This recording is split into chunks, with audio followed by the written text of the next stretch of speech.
এই ভর্তাটা বানানোর পর আপনারও ঠিক আমার মতো করেই শিলপাটাতে ভাত মেখে খেতে হবে, কারণ এই ভর্তাটা এত বেশি মজার আপনিও ঠিক আমার মতো চাইবেন না যেন ভর্তা এক বিন্দুও নষ্ট হোক।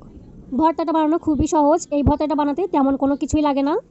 এখন এগুলোকে আমি একটু টেলে নিব।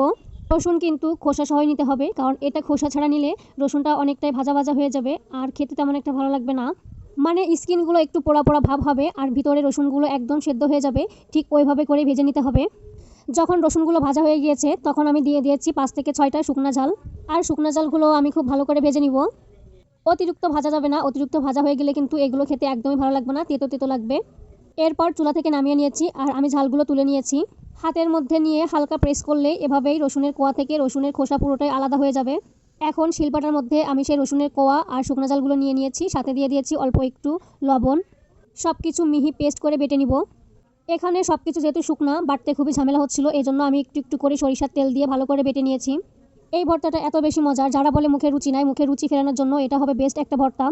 প্রথমবার বাটার পর এগুলো তেমন একটা ফাইনালি বাটা হয়নি, এরপর আমি আবারও এগুলোকে ভালো করে বেটে নিচ্ছি। সব শেষ, এই যে আমার বাটা শেষ, এগুলো কিন্তু মিহি করে বেটে নিয়েছি। আর এরপর আমি আরও একটু সরিষার তেল দিয়ে এগুলোকে মেখে নিচ্ছি। এই তো খুব সহজেই শর্টকাটভাবে তৈরি হয়ে গেল মজার ভর্তা, এটি খেতে কিন্তু সত্যি অনেক মজার।